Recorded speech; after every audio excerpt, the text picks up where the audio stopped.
sejam todos muito bem-vindos a mais um estudo do Livro dos Espíritos.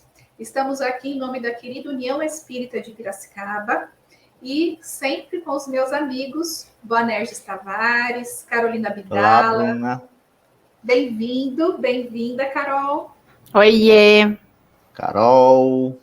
Aos nossos piracicabanos de região. Agora eu também sei que tem curitibanos, que tem maringaenses. Então, oi, Brasil! Obrigada, União Espírita, por a gente poder ter esse momento de conexão, que a gente consiga compartilhar o nosso dia a dia de uma casa, como se fosse no presencial, mas que pode agora, nesse momento, atingir de forma diferente a tantas outras casas, a tantas outras pessoas, né? E ouvir relatos tão importantes do que nós fazemos aqui.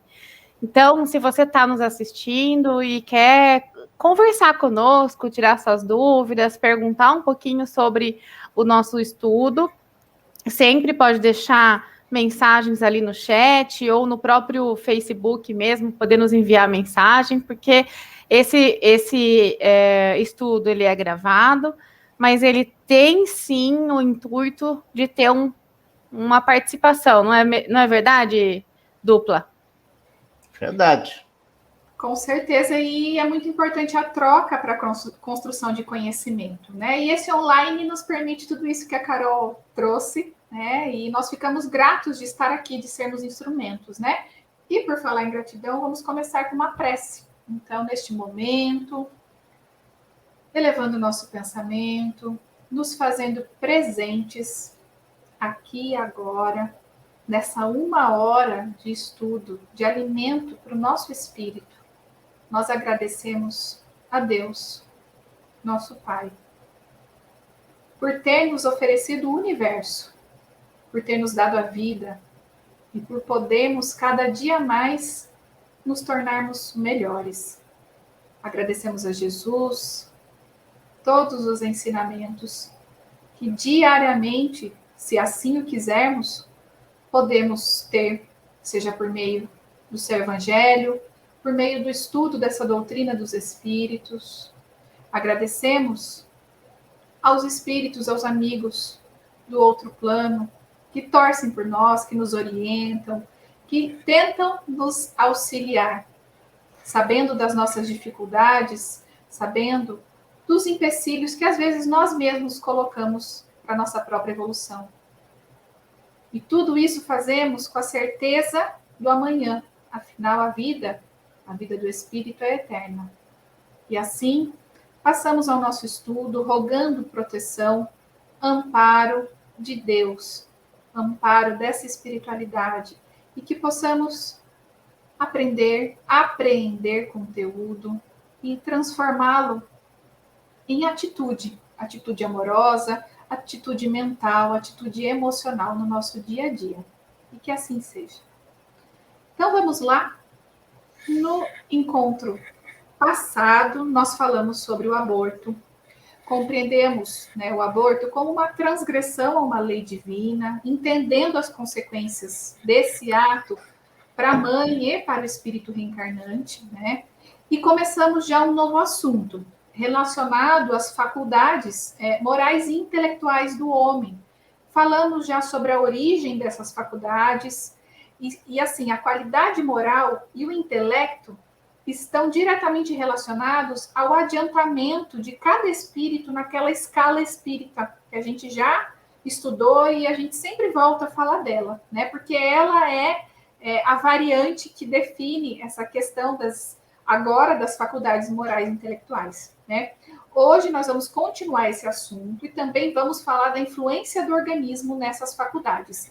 Então vamos passar a leitura das questões.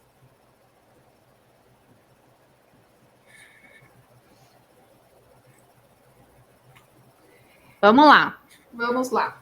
Carol, só antes de começarmos, a leitura é um pouco longa, já vou avisando a todos, as questões são um pouco mais longas, então, né? Só para a gente já estar preparado. Eu faço a leitura, né? Como combinamos, você, como vai ser? Tanto faz. O que você prefere? Vamos revezar? Eu começo, depois você continua. Sim, senhora. Vai lá. Eu vou fazer a 366. Então, o que se deve pensar da opinião dos que pretendem que as diferentes faculdades intelectuais e morais do homem resultam da encarnação nele de outros tantos espíritos diferentes entre si, cada um com uma aptidão especial? Refletindo, reconhecereis que é absurda. O espírito tem que ter todas as aptidões. Para progredir, precisa de uma vontade única. Se o homem fosse um amálgama de espíritos, essa vontade não existiria e ele careceria de individualidade, pois que, por sua morte, todos aqueles espíritos formariam um bando de pássaros escapados da gaiola.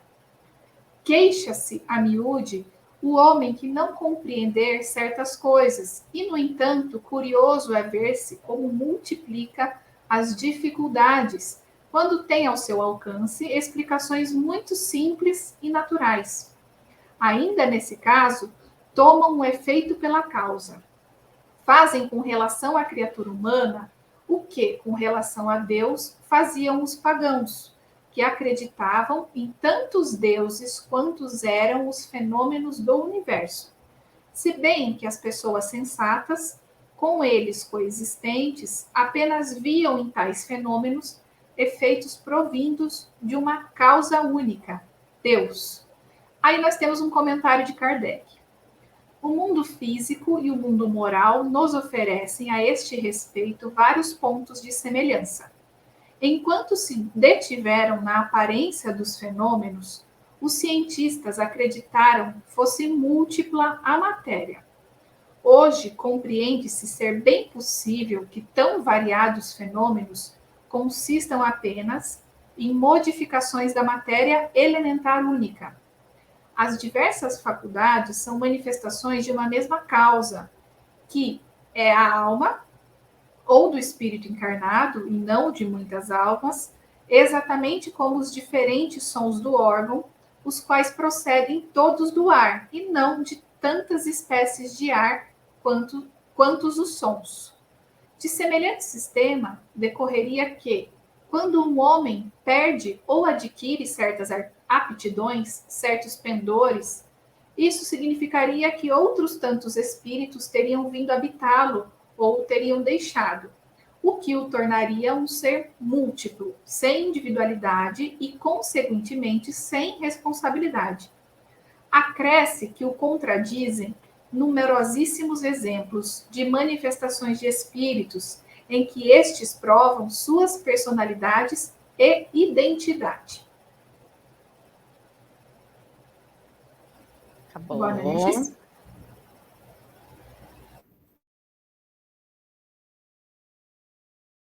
Eu não tô conseguindo ouvir, Bonerges. Não liguei o microfone. Vamos começar olhando nessa questão para aquele ser que nós amamos intensamente, que nos orienta, nos protege, nos guia e que é o nosso modelo no planeta, o modelo de cada um de nós, Jesus. Vocês já imaginaram este ser que para nós é esse exemplo e muito mais, que nós nem temos palavras suficientes para descrevê-lo, para dizer tudo o que ele representa? Se ele tivesse vários espíritos controlando o seu corpo, de todos os seus valores, uma coisa muito estranha. Mas a doutrina espírita, desde que a gente começou nossos estudos, a gente tem falado em unidade, um ser, o espírito, o ser humano, uno. Em nenhum momento nós falamos para representar o espírito como plural. A gente sempre representou, e a doutrina espírita tem esse ensinamento para nós, de representar o singular. No que diz respeito ao ser humano, também a doutrina espírita nos fala do singular. Nesse sentido, como é que a gente pode imaginar que alguém, um ser humano, poderia ter vários espíritos? Como conseguir o seu processo evolutivo com várias ideias diferentes num ser? Ora, vejam só, o ser humano já vive tantos conflitos com a sua própria alma. Imagina só, vários espíritos, quantos conflitos teria para viver e para superar. E, além do mais, a constituição do corpo, a estabilidade do corpo humano, dos seus órgãos funcionando perfeitamente, como é que estaria isso? Já pensou? Um espírito no fígado, um no intestino, outro no rim, um na cabeça, e ainda outros nas qualidades. Não seria possível o equilíbrio, não seria possível a saúde, não seria possível a estabilidade, não seria possível o sossego. Então, a doutrina espírita nos ensina um espírito, um homem, para que este conjunto, ao encarnar o espírito, este conjunto, perispírito, espírito e corpo humano, forme o ser humano. E aí ele possa viver as suas experiências em plenitude. E para que ele possa viver essas experiências em plenitude, ele precisa ter vontade própria. Porque se ele não tiver vontade própria, onde está uma lei fundamental de Deus, que é a lei do livre-arbítrio? Não se aplicaria jamais essa lei, porque cada espírito poderia ter vontade de fazer uma coisa diferente em várias circunstâncias, e aí o negócio viraria uma bagunça, não é mesmo? Então, é fundamental a gente compreender esta informação, que é necessário a unidade, é necessário ter a vontade única, tá certo? E é necessário para que a gente possa evoluir, para que a gente possa tomar nossa própria decisão e que a gente possa continuar com o nosso processo evolutivo, para que a gente tenha individualidade, porque ao desencarnarmos, nós somos um ser consciente, único no mundo espiritual. Não é mesmo? Além do mais, filosoficamente, do que valeria todas as nossas relações? Do que valeria todos os nossos esforços nas relações de amizade, de amor, de construção, de várias coisas que a gente constrói durante a vida física, para que a nossa vida seja melhor, para que a gente possa adquirir mais valores, comparando com os outros, trocando ideias, nos abrindo com as pessoas. De que valeria isso? Se eu não sou uno, se eu não tenho liberdade e também não sou responsável pelo que faço, porque cada um espírito que estaria em mim seria responsável por uma coisa, então, perante Deus, eu não teria responsabilidade nenhuma. Porque eu não decidiria sobre minha vida, sobre meu destino, eu não teria livre-arbítrio. Então, perante a lei divina, qualquer coisa que se fizesse, eu não seria responsável. Nessa situação, está se tomando efeito pela causa. Porque, veja só,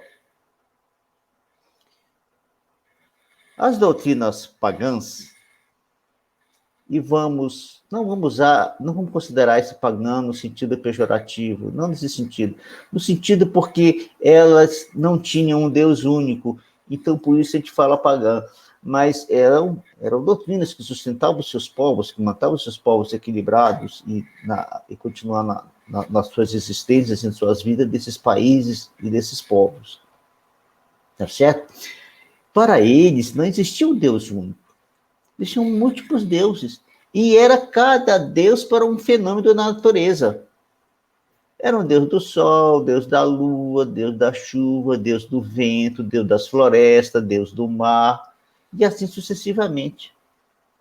Mas, no entanto, isso era o que vinha para o povo. Aqueles homens mais preparados, mais de bom senso, percebiam claramente que não era possível ser assim, senão não haveria unidade. Um universo sem um Deus único não há unidade. É fundamental que haja essa unidade para que exista estabilidade. Senão nem nós mesmos não seríamos estáveis. Veja só, quando um homem está obsidiado, a sua vida é um tormento, porque não há estabilidade. Porque ele fica tendo os seus pensamentos e os seus sentimentos com os pensamentos e os sentimentos do outro. Sua vida vira um suplício muito, muito grande. Mas quando a gente está liberto de tudo isso, a nossa vida fica muito mais bela e muito mais gostosa de viver. Agora vamos imaginar o seguinte, que essa teoria fosse uma realidade. Imagina, como Kardec cita, se um espírito que tivesse uma certa aptidão, se ele se afasta. De repente você ia conhecer um homem que hoje agia de uma forma e amanhã passaria a agir completamente diferente, porque não existiria mais aquele padrão de pensamento e de sentimento que existia antes para certas circunstâncias.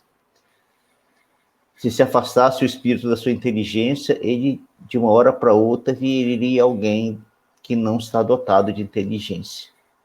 Não é? Então, não encaixa. Mas,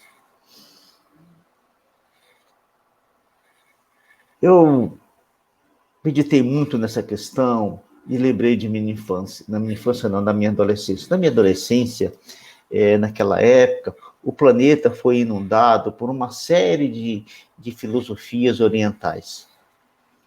E tinha um escritor tibetano que escreveu vários livros dele foi publicado aqui no Oriente. Diz esse escritor que ele fugiu do Tibete na época que a China invadiu o Tibete. E aí aqui ele escreveu vários livros e publicou vários livros aqui.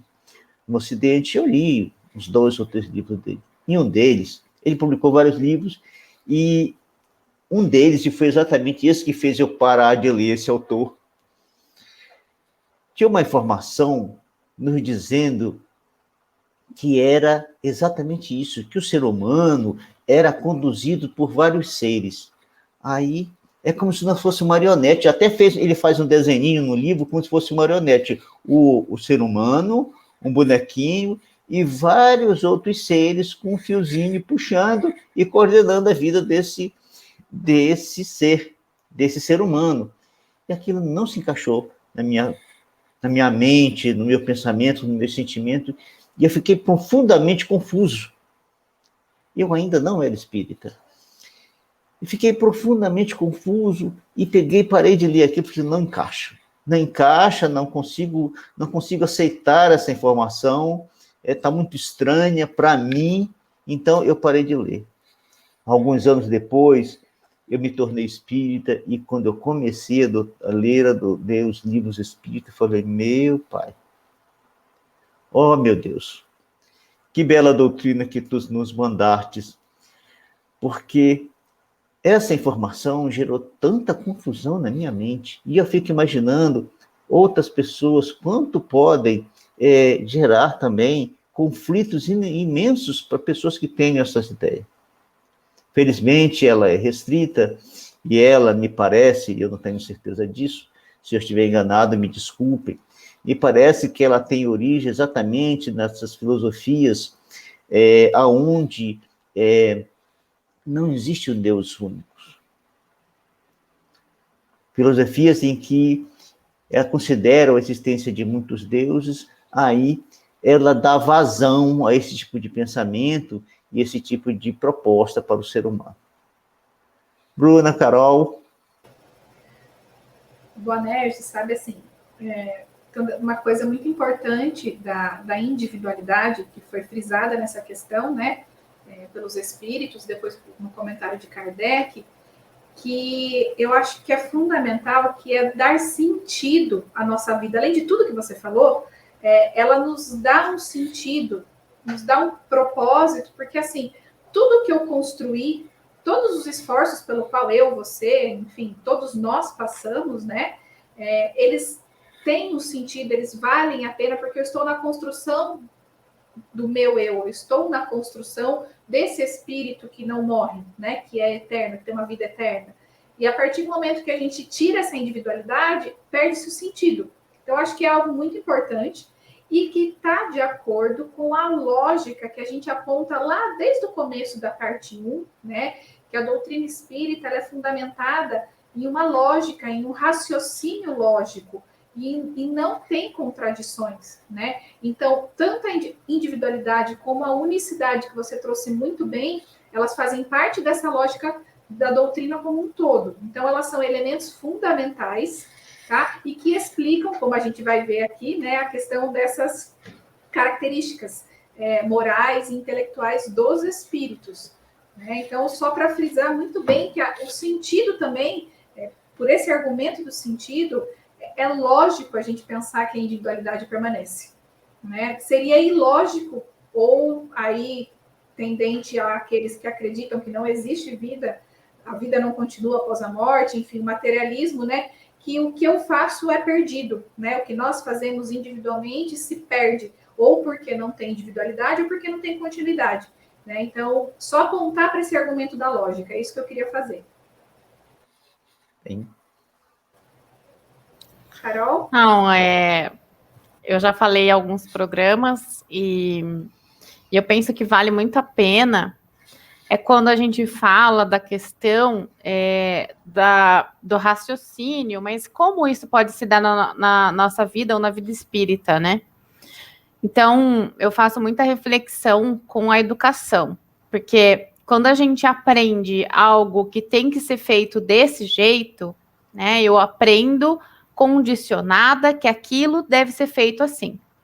Então, se eu não ler a respeito, se eu não ter uma visão sistêmica, se eu não tiver um propósito mais amplo, se eu tiver que fazer aquilo, eu vou fazer aquilo, não vou questionar e vai ser aquilo e acabou. Né? E a proposta do Espiritismo é justamente você ter a fé raciocinada, ou seja, eu levar meus questionamentos, eu conversar a respeito, eu discutir, eu me basear em ciência, em filosofia e também no Espiritismo. Então, tem várias possibilidades da gente aprender, mas o aprender de forma a construir um pensamento crítico é o que fez mais sentido para mim, né? Então, por isso que eu compartilho com vocês também essa parte que fez parte da minha escolha enquanto religião, enquanto qualidade de vida, e por isso achei que seria importante compartilhar esse pensamento de maiêutica socrática, né? Do qual a gente aprende fazendo as perguntas e também buscando conhecer. E uma coisa interessante que eu estava conversando hoje de manhã, só que tem algumas pessoas que nos assistem e falam assim, nossa, que interessante, porque eu aprendo muito, né? Faço alguns outros cursos no União, e quem quiser pode procurar também alguns cursos, e é diferente porque as pessoas falam assim, antes eu ia só na palestra. Então, a palestra ela é interessante, a palestra ajuda muitas pessoas a terem contato com o espiritismo, mas eu sempre indico buscar fazer boas leituras, buscar fazer cursos, buscar ter esses estudos que também completam muito e nos ajudam também a questionar. Vamos para o próximo? Vamos para o próximo. Vamos pro próximo. Carol, você leu a próxima pergunta? É pequena? É menor que a outra. Tá, vou tentar. Vamos lá. 368. Após sua união com o corpo, exerce o espírito com liberdade plena suas faculdades? O exercício das faculdades depende dos órgãos que lhes servem de instrumento. A grosseria da matéria as enfraquece. Tem até alternativa A, Bruno. Assim, o invólucro material é obstáculo à livre manifestação das faculdades do espírito, como um vidro opaco o é a livre irradiação da luz? É como um vidro muito opaco. Continua. Pode-se comparar a ação que a matéria grosseira exerce sobre o espírito à de um charco lodoso sobre um corpo nele mergulhado, ao qual tira a liberdade dos movimentos. 369. Já vai ler na sequência, Bruna? Não. Pode passar para o Boanerges. Ela achou tão pequena que ela já queria, viu? Não. Vamos ficar por aqui mesmo. A nossa mente está tão condicionada à informação tradicional que a gente tem a respeito de nós e ser humano, para aqueles que acreditam na existência da alma, na existência do espírito, da formação do espírito com a alma, que a gente não tem informações em nossas vidas que conteste essa situação.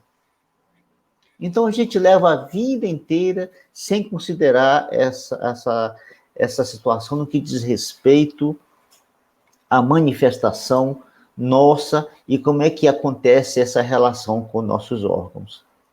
Não há essa preocupação.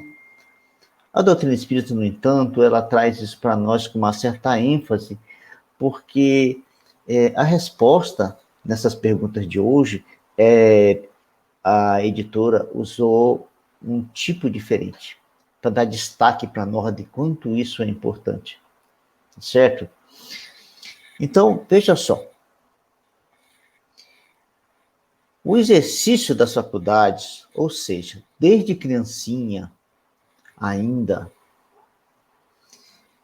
a sua ação de viver, a ação de praticar as coisas, de usar os recursos que o corpo físico tem, ela é estimulada não simplesmente pelo espírito, porque nós sabemos que se um ser humano nascer sem espírito, os espíritos dizem, não é espírito, não é humano, é outra coisa qualquer, menos humanos. Para ser humano tem que estar completo essa formação tríplice, perispírito, espírito, corpo físico.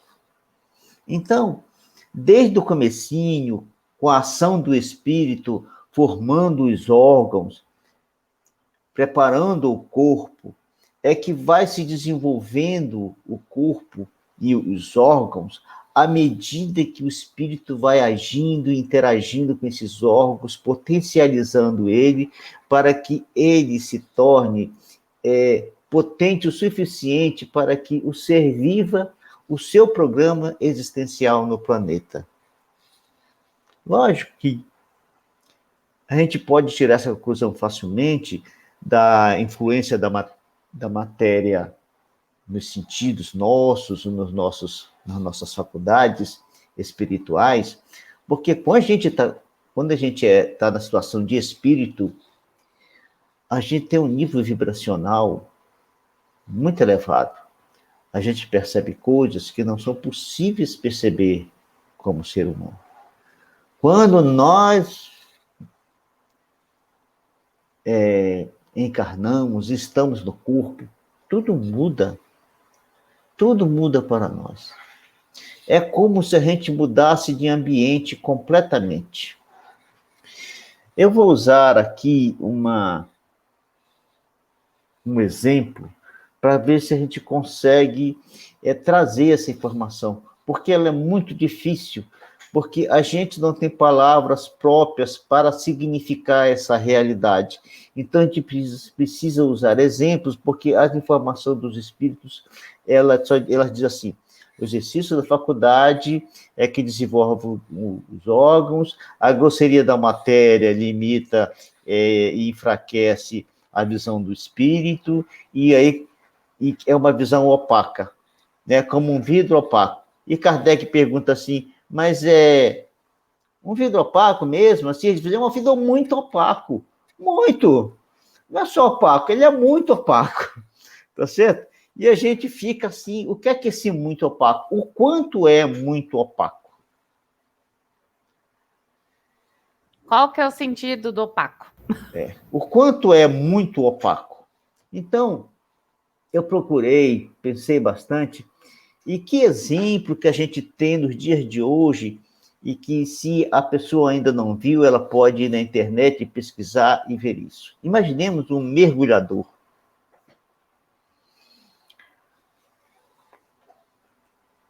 O espírito com o corpo, ele tem uma conexão, que nós já falamos várias vezes, energética a nível molecular. Perispírito com o corpo físico, união molecular. Essas duas moléculas que se unem energeticamente começam a vibrar na intensidade que é possível em função de ter uma molécula do corpo espiritual com a molécula do corpo físico unida, vibrarem, e aí já não vai conseguir vibrar na frequência que vibrava como espírito, e vai vibrar numa frequência menor como ser humano. Isso tudo nos leva a essa situação que nós estamos. Mas como demonstrar isso no nosso dia a dia, para que a gente consiga ter uma ideia mesmo que opaca, dessa realidade? Então, imaginemos, hoje tem muitos vídeos na internet mostrando mergulhadores dentro do mar. Então, você percebe assim, ele tá no barco, atmosfera normal, está vendo tudo o que acontece aqui, todos os sentidos facilmente percebíveis, e aí ele coloca aquela roupa, né? Aí coloca aquela proteção aqui, e aí fica assim, ó. Aí ele fica assim, e ele entra na água. À medida que ele vai entrando na água, vai ficando mais opaco. Chega um momento em que ele só vê alguns metros ali na frente, e não consegue distinguir muito bem as cores, não consegue distinguir muito bem as coisas, como é que as coisas são, a gente precisa chegar muito perto para perceber o que é uma coisa e o que é outra. O sentido das coisas em torno de si diminui bastante, porque ele já não tem o ambiente normal em que ele vive, o ambiente é outro, e dessa forma ele tem imensas dificuldades para manifestar todo o seu potencial de movimentação e de visão e de audição. Claro que a sua inteligência continua preservada, porque ele não encarnou, então ela está plena. Mas os seus outros sentidos diminuem sensivelmente. Essa foi a imagem que eu consegui trazer para que a gente mais facilmente consiga perceber essa diferença entre um espírito encarnado, espírito desencarnado, e como é que fica as suas faculdades diante dessa situação. Bruna, Carol. Achei ótimo exemplo, Banerjis. Acho que deu para a gente entender bem essa questão do opaco que eles trazem, né? Se bem que eu acho que todo mundo já deu de frente com algum vidro opaco. Opaco mesmo, né? Mas o muito opaco que a gente não sabe. A gente porque não muito sabe. Opaco para um pode ser muito opaco para o outro, e para o outro não sei o que ser. Mas o opaco, ele já é difícil, né, de ver. Então, quando eles falam muito opaco e você complementa com esse exemplo do mergulhador, acho que fica muito claro. Fica muito claro o quanto os órgãos interferem, né? Eu acho que é isso que eles... Não vou adiantar muito o assunto, mas é isso que a gente vai conversar hoje, esse sentido, né?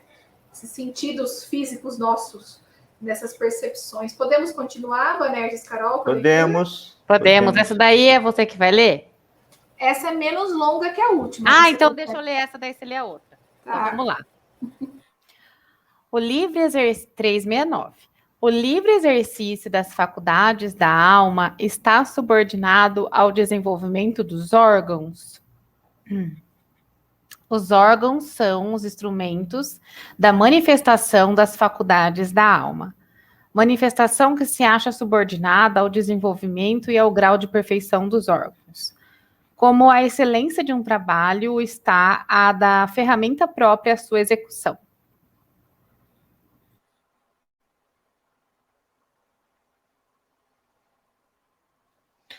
Bom, vamos lá. É a continuação do estudo e da análise no que diz respeito a essa influência do corpo físico no espírito. Sabe, é muito difícil para nós, apesar de a gente procurar trazer exemplos para que a gente fique assim mais palatável essas informações.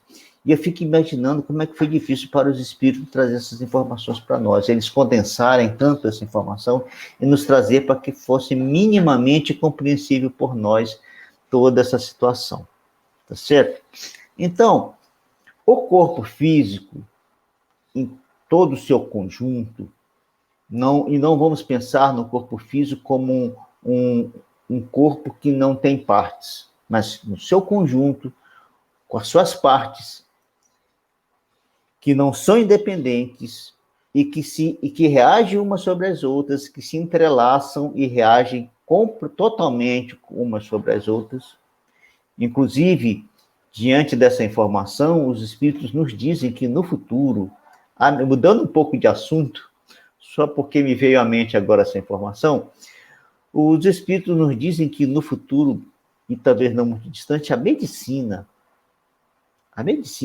deixará de tratar o ser humano como uma parte do corpo. Se você tem um problema no fígado, ele vai tratar do fígado.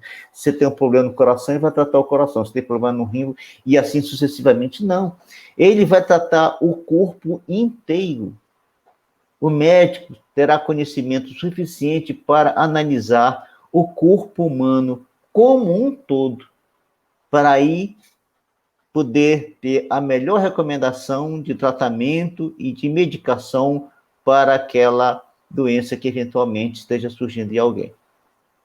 Mas retornando ao nosso comentário, é necessário, nessa constituição do corpo como um todo, nas suas partes entrelaçadas e interligadas, comunicando-se uma com a outra, para que o espírito consiga, nessa união molécula a molécula, ter esse domínio total sobre esse corpo, ter esse domínio total sobre ele, possa se manifestar com toda a sua potencialidade possível. Tá certo? Para que esses órgãos se desenvolvam e adquira a capacidade de manifestação das faculdades que o espírito tem. Porque se não fosse assim, o espírito não conseguiria fazer essa manifestação, manifestar essas suas faculdades. Tá certo? As qualidades, e até Kardec dá um exemplo, nos dizendo que é como uma ferramenta. Por melhor que seja o profissional, por mais especializado que ele seja, por mais hábil que ele seja, se tiver uma ferramenta que não esteja em boa condição, ele não conseguirá realizar o seu trabalho como ele desejaria fazer. Não faria, né, como alguns... Quem que foi que fez isso? Foi Da Vinci? Da Vinci, que quando pintou... Não é pintou, não, me desculpe, eu me confundi agora. Que quando ele fez a estátua de Abraão, não é? Abraão, né? Eu acho que é Abraão.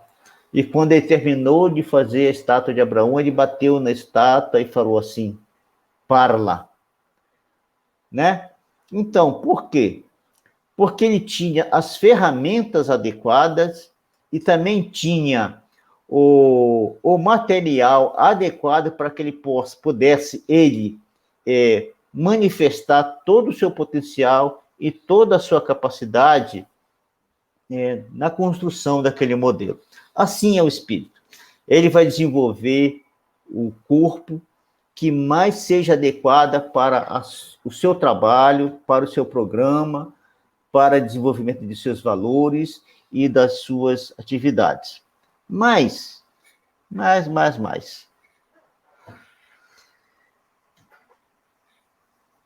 Veja só. Esses órgãos, como eu falei, eles são adequadamente preparados e estruturados para que eu consiga realizar as minhas missões. Imagina se meu cérebro não tiver as condições adequadas para suportar o meu pensamento para que eu possa realizar meu trabalho. Se eu fosse um professor e tivesse que fazer essas manifestações, eu não poderia, porque teria um cérebro limitado, aonde não seria possível eu manifestar plenamente o meu pensamento e assim eu conseguir realizar a minha programação. Tá certo? Era isso aí que eu tinha para dizer. Porque Deus não aceita que nenhum trabalho de seus filhos seja imperfeito. Então, as propostas deles para nós é a proposta que a gente tenha o melhor corpo, para que a gente consiga realizar o melhor trabalho, com melhor perfeição, para que ele consiga manifestar em nós todo o seu amor e toda a sua bondade e toda a sua justiça em nós mesmos. Bruna, Carol. Bonerge, só uma comparação grosseira, mas eu acho que é palpável, porque a grande maioria, uma boa parte, usa óculos, né? É ver o óculos como esse instrumento que eles falam. Para aqueles que não conseguem enxergar, que tem um grau, enfim, né? Toda uma questão. Sem o óculos, né? Fica muito difícil. É uma comparação grosseira. Então, mas é nesse sentido que ele traz os órgãos como instrumentos, como o Bonerge muito bem pontuou. Não, Carol, não sei se você quer comentar, porque a próxima questão ela aprofunda tudo isso. Então, eu ia já passar a leitura. Eu só falei que eu não consegui pesquisar aqui para dar certeza que o Bonerge ficou na dúvida, né? Sobre a escultura. Eu fiquei na dúvida. Eu não consegui achar aqui, mas se não for no programa de hoje, no próximo a gente traz. Não sei se ficou na dúvida ou se você está na certeza, Bonerge. Não, eu tenho dúvida. Fiquei na dúvida agora. Tá, mas eu adorei, porque a gente pode até trazer no próximo programa um pouquinho disso, porque eu achei tão legal. A gente pode trabalhar isso no próximo. Vamos lá, então. Compartilhar. Então, a última leitura, pergunta, né, de hoje. Vamos lá, então. Ai, pera que faz tanto tempo que eu não faço. Achou. Isso. Então, 370. Da influência dos órgãos, se pode inferir a existência de uma relação entre o desenvolvimento do cérebro e o das faculdades morais e intelectuais? Não confundais o efeito com a causa. O espírito dispõe sempre das faculdades que lhe são próprias. Ora, não são os órgãos que dão as faculdades, e sim estas que impulsionam o desenvolvimento dos órgãos. Pergunta A.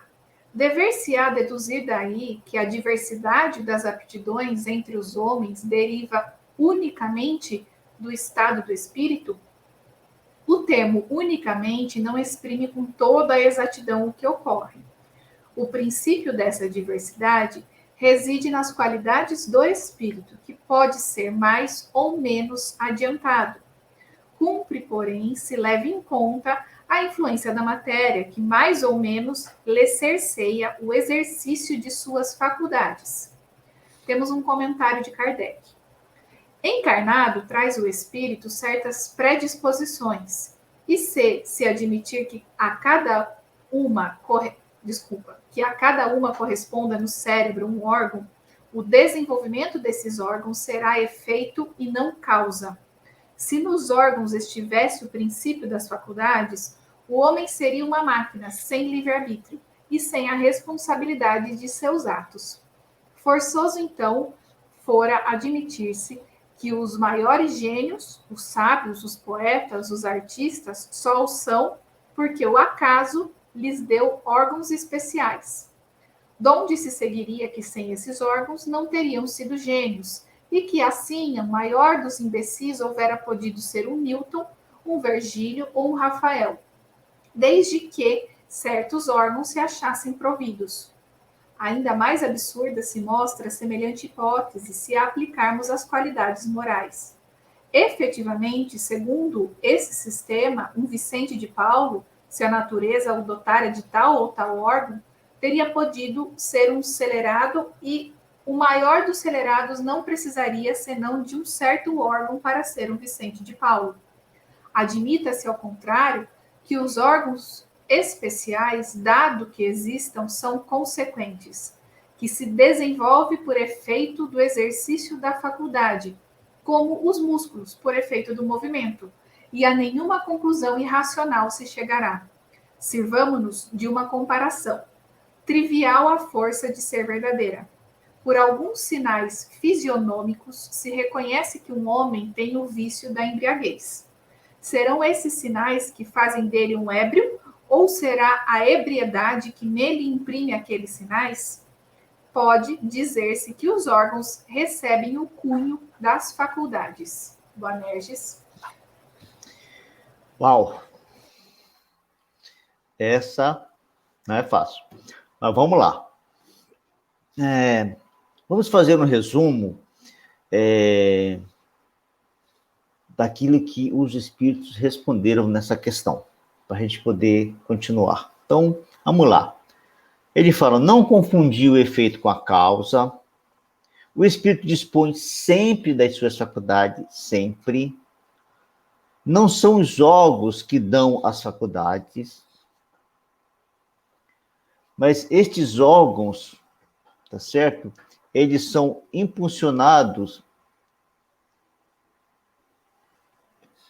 pela ação, pela movimentação, pela ação do espírito.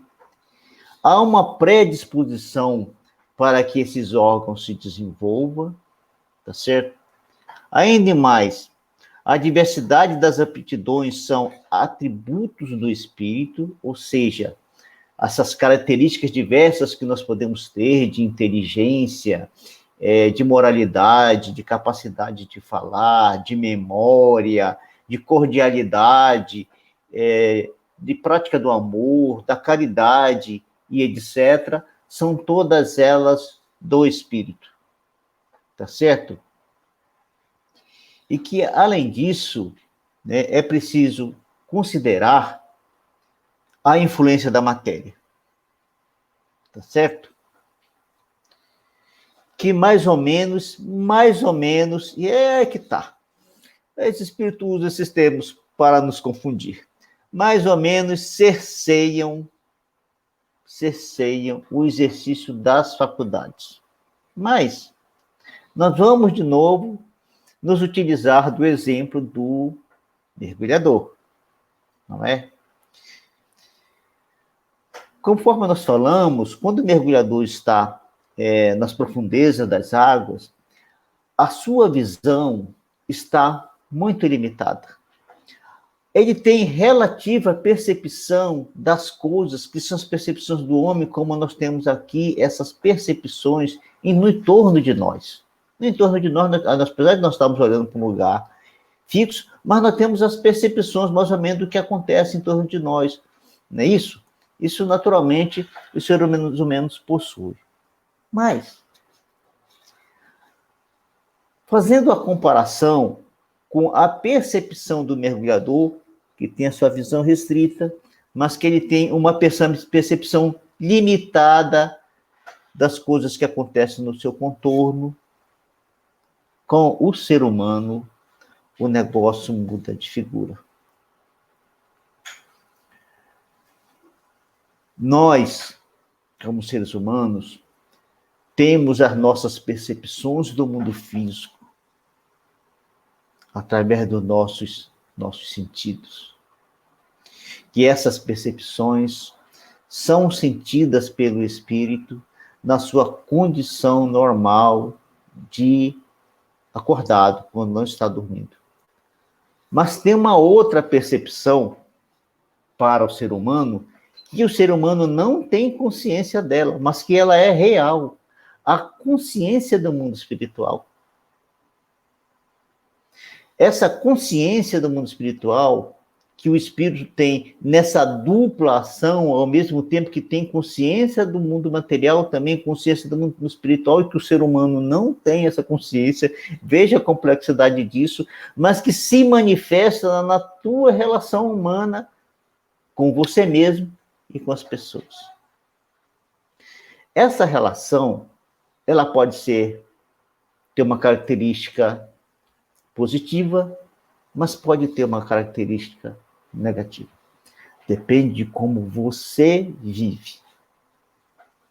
Por isso que nós dizemos que o estudo da doutrina espírita, que ela aparentemente apresenta um conteúdo intelectual muito forte, mas todo esse conteúdo intelectual, ele só vale a pena se nós inserirmos em cada questão, em cada estudo, em cada frase, os nossos valores morais, aquilo que nós somos, para que a gente possa continuar caminhando feliz, para que a gente possa continuar caminhando com consciência das coisas que acontecem em torno de nós.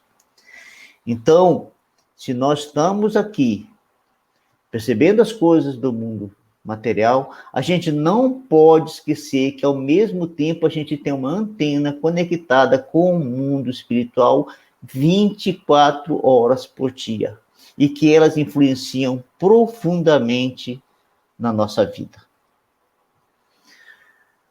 O que é que isso tem a ver com os nossos valores morais? Bom, o que tem a ver com as nossas faculdades no que diz respeito ao desenvolvimento do pensamento em função do cérebro e das qualidades morais em função do cérebro? Que essa é a pergunta de Kardec. Como nós falamos já algumas vezes e repetimos, a doutrina espírita é uma doutrina progressiva. Ela progride desde o momento que ela foi lançada por Kardec em 1857, a 18 de abril, não é, com o lançamento do Livro dos Espíritos. De lá para cá, ela não parou de crescer em informação. Para nós, hoje, que somos espíritas, tudo ficou muito mais fácil de compreender as coisas, porque veio uma enxurrada de informação para nós, através de Chico, Ivone Pereira, Divaldo, aqueles espíritas com maior capacidade de entendimento, que estudaram todo o conteúdo espírita e que apresentam as suas visões dos ensinamentos espíritas, e que com eles a gente aprende muito na leitura dos livros e também naquilo que eles expõem para nós. É muito importante, porque faz enriquecer o nosso conhecimento, né? E nos faz a gente transportar para a nossa vida, ou fazer um esforço de transportar para a nossa vida, a cada dia, todas essas informações que a doutrina espírita nos traz. Por que nós fizemos todo esse apanhado para dizer dessa situação em relação àquilo que vivemos agora e essa progressividade da doutrina espírita? É porque nós precisamos retornar ao tempo de Kardec e entender quanto de conteúdo veio para nós para facilitar essa compreensão dessa informação a respeito da formação de nossos valores morais. Na época de Kardec, o materialismo estava pleno. As ciências tinham que se uniram à filosofia e deflagraram uma luta feroz contra a religião, porque a religião já não conseguia mais atender os anseios do pensamento e dos sentimentos, negando a existência de Deus, negando a sobrevivência do ser, negando a existência da alma. Isso impregnou a humanidade, e a gente tem sido incapaz, nos dias de hoje, como já falamos agora há pouco, de viver essa realidade. Mas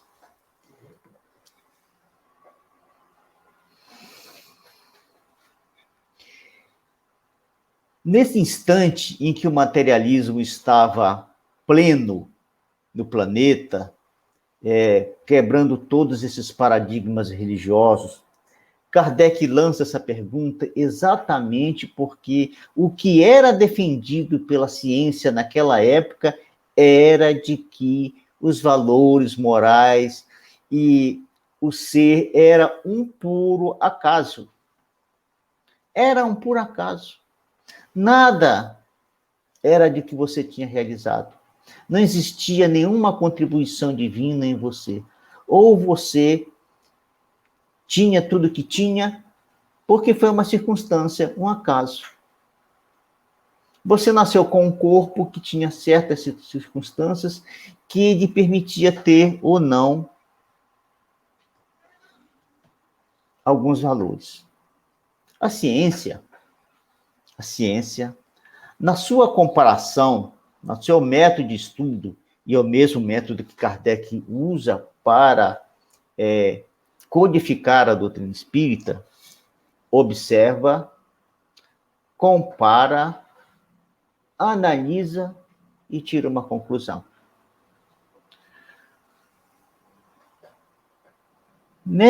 Com esse método, a ciência começou a olhar para o corpo humano e verificar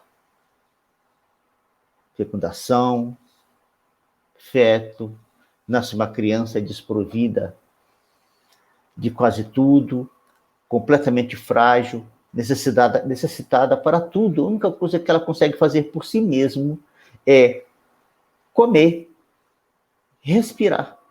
As suas necessidades básicas, automáticas do corpo, e mais nada. E tudo ela depende dos outros.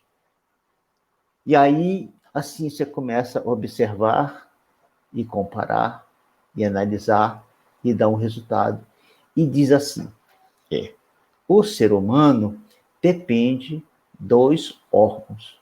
À medida que os órgãos vão se desenvolvendo, o ser humano vai adquirindo essas características. Mas isso não responde tudo.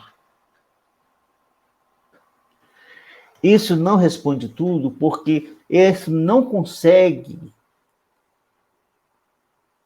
justificar o porquê da diferença dos seres humanos. Então surgiu 1001 teoria a respeito de por que era descendência dos pais, a história da humanidade. Então, várias teorias que surgiram para tentar justificar isso.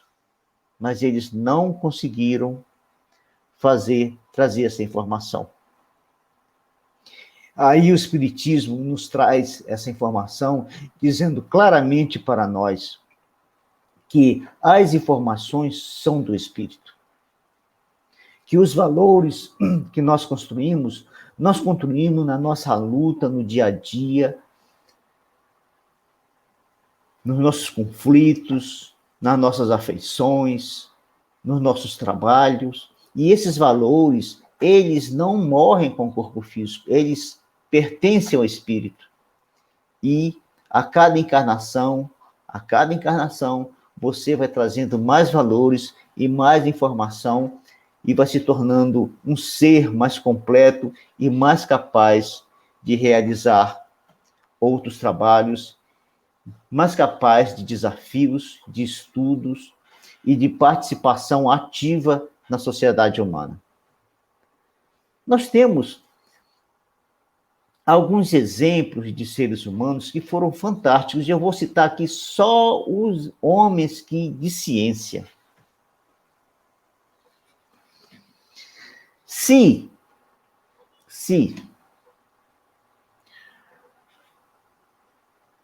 as ciências médicas pegarem um corpo humano vivo e forem analisá-lo, usando todos os recursos que possui hoje em dia, e for analisar o seu cérebro, ela vai perceber uma série de circunstâncias à medida que o ser humano pensa. Eles mandam pensar em tal coisa, movimento tal órgão, movimento tal coisa, órgão.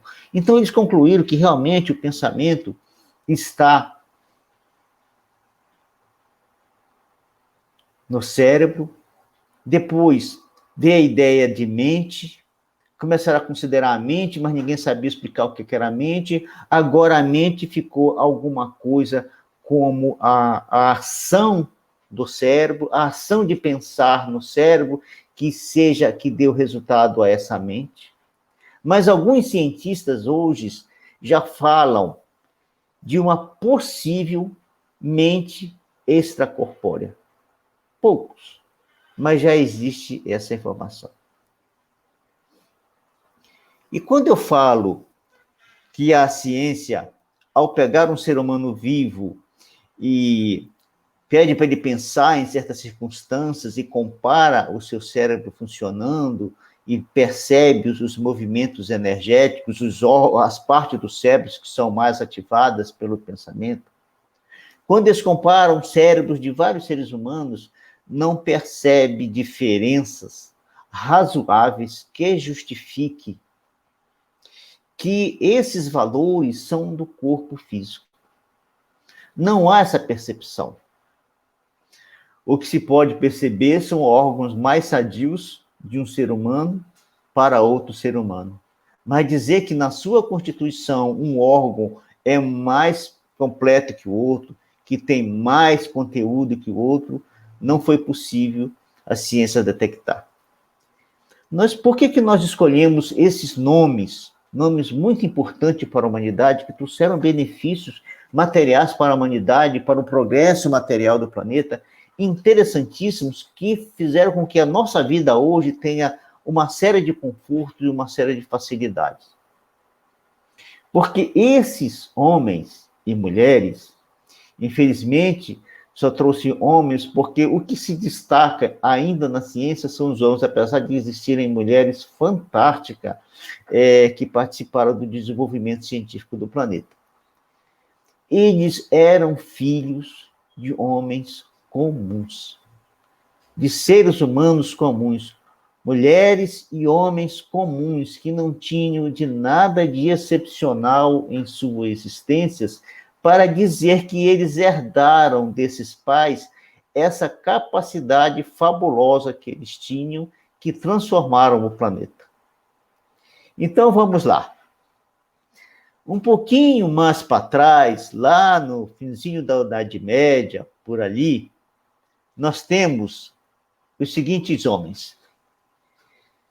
Nicolau Copérnico foi um dos primeiros homens a imaginar que a Terra girava em torno do Sol, e não o Sol em torno da Terra. Que os diversos planetas giravam em torno do Sol. Galileu foi aquele que confirmou que a Terra girava em torno do Sol. René Descartes, o homem da lógica pura. Newton, o homem que desenvolveu a física, que até hoje atinge as nossas vidas, que é chamada de física clássica. Leibniz, que desenvolveu o cálculo na mesma época que Newton. Newton fez uma parte do cálculo e Leibniz fez a outra parte do cálculo. E as duas se completam. Eles fizeram isso sem estarem se relacionando amigavelmente, porque eles não se relacionavam amigavelmente. Era uma disputa entre os dois. Né? E eles desenvolveram o cálculo. Depois tem Edison, que fez várias invenções, mas a mais bela de todas elas é a lâmpada, que até hoje nós utilizamos, apesar que a lâmpada que ele construiu já não se fabrica mais, que era a lâmpada incandescente. Mas que por décadas e mais décadas iluminou o planeta. Não é? E depois nós temos Nikola Tesla. Esse cara, esse cientista, desculpem,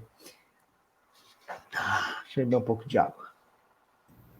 Muita emoção, né, Boners? Falando de muita gente. Nikola Tesla, ele foi o homem que descobriu e criou os dispositivos para que a gente tivesse a eletricidade alternada. Essa que nós temos nas nossas casas, nas nossas tomadas. E ela é o motor, a fonte de energia para todo o progresso da humanidade, de toda a indústria, até os nossos dias de hoje. Construir grandes usinas a grande distância, construir linhas de transmissões longas e construir subestações e toda essa monte de rede que você vê pelas ruas aéreas ou subterrâneas só foi possível por causa desse homem, Tesla. A humanidade tem uma dívida imensa para com ele. Já no nosso tempo, agora, nós temos os homens que estudaram a física quântica, Oppenheimer, Niels Bohr, Heisenberg, Albert Einstein, que também fez a teoria da relatividade, e mais recentemente, que desencarnou em 2017, Stephen Hawking. Todos esses homens eram filhos de pais comuns, mas, no entanto, eles possuíam inteligências fantásticas, alguns com valores morais elevadíssimos, outros nem tanto.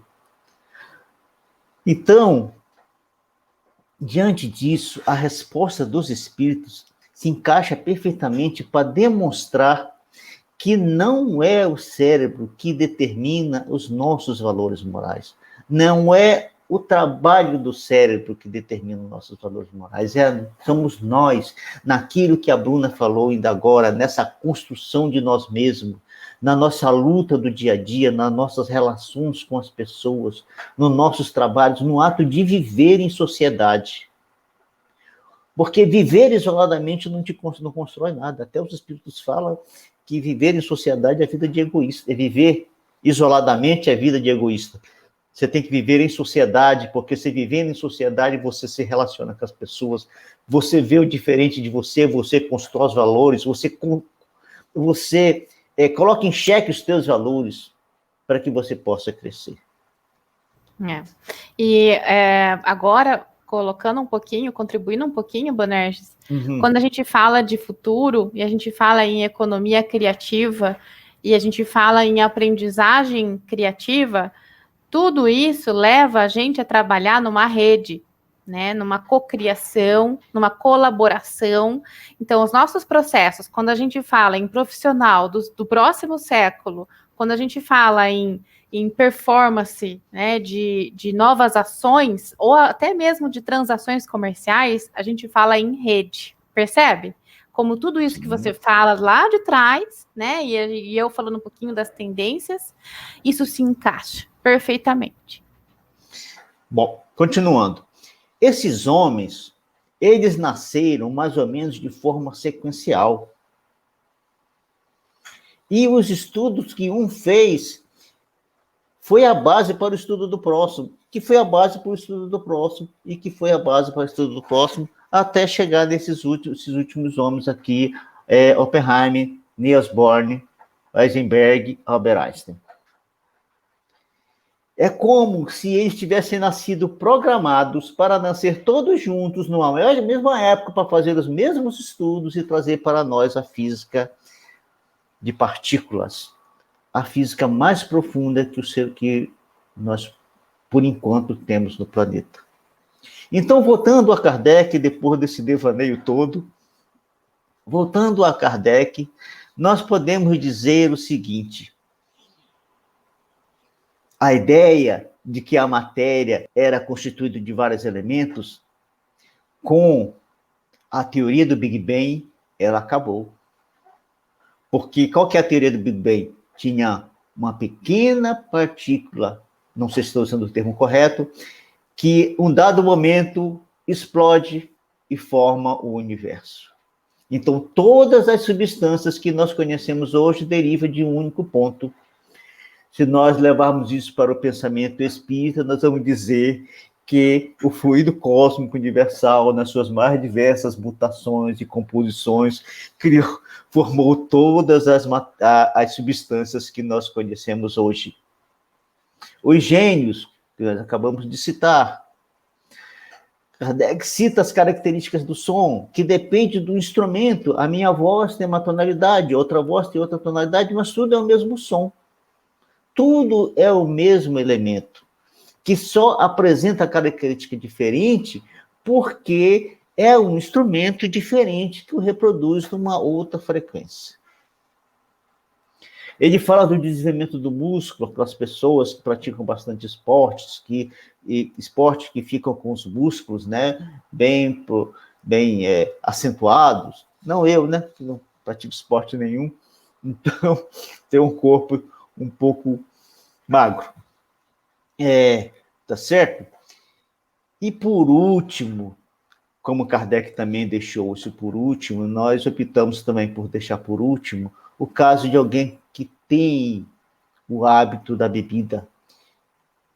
E aí, esse hábito da bebida, com muita intensidade, ela se apresenta na fisionomia. E você olha para a pessoa e percebe o alcoolismo. Não foi a fisionomia, não é a aparência que o tornou alcoólatra. O que o tornou alcoólatra foi o ato de beber. E aí, esse ato de beber em grande quantidade e de forma continuada trouxe para o seu semblante aquela característica. Bruna, Carol. Como eles falaram hoje várias vezes, é não tomar o efeito pela causa. Eu acho que fica muito claro com esses exemplos, né? Eu queria começar já terminando, agradecendo, né?